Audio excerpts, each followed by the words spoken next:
If I had to ask you one question, what game do you feel nostalgic for? Is it the RPG elements of Final Fantasy VII, the cartoonish world of Crash Bandicoot, or exploring the multiple tombs in the original Tomb Raider?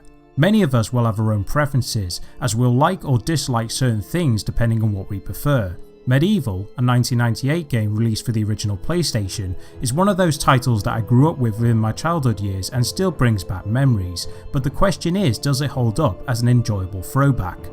In 1286, the malevolent sorcerer Zarok declares terror on the people of Gallowmere by raising a demon army, so Daniel Fortescue, the main protagonist, assembles his enterprise to eliminate Zarok and his horde. Daniel's army are victorious and is titled as the hero of Gallowmere despite succumbing to his wounds. 100 years later, the sorcerer has reappeared, but this time he raises an undead army by taking the souls of the living to achieve his goal.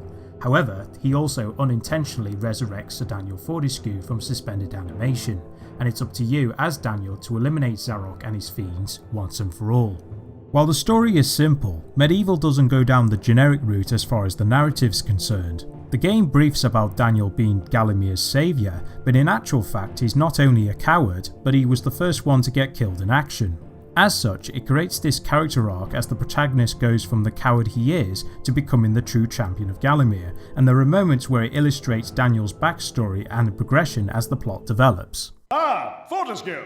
What's this I hear about that arch-cad Zarok still being alive? Thought you killed the fella. Never mind, you old warhorse. The levels throughout the game are authentic, ranging from the likes of graveyards, lush forests, deserted battlefields and so on. The enemies also come in a variety of forms, but as you kill the many creatures of the night, their souls fill the chalices, and, once obtained, can give you access to the Hall of Heroes, which you can unlock new weapons, gold and other rewards. Moreover, the gold you collect can also be used to resupply certain weapon types like spears, crossbow bolts, daggers, etc. It's also nice that you can use the unlocked armaments on levels you've already played, not to mention you don't have to play certain stages in a specific order.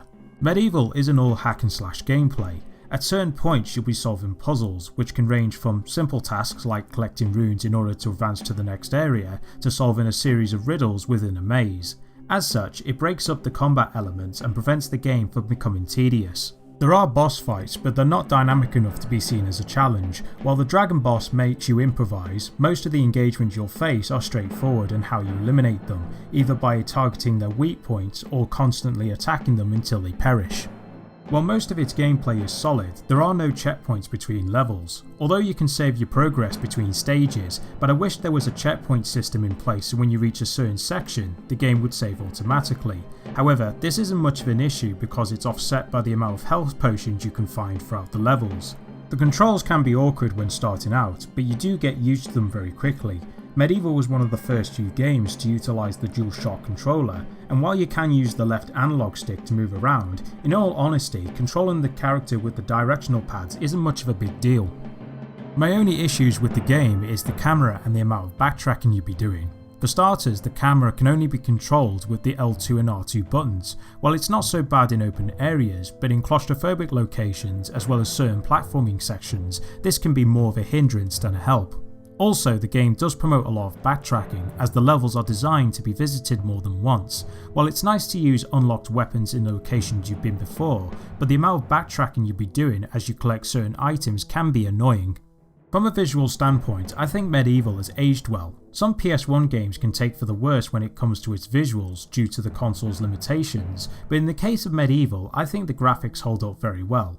The sound design also deserves praise, with the music composed by Andrew Barnabas and Paul Arnold, generating a sense of atmosphere to its gothic tone, and sounds like it was inspired on other soundtracks such as Batman Returns and The Nightmare Before Christmas. The dialogue and voice acting is very humorous. While there are many moments where it sounds over the top, the performances add towards the game's charm, and Daniel himself is a likeable character despite coming off a bit grumpy. Not to mention he sounds like he's mumbling into a pillow considering he has no lower jaw.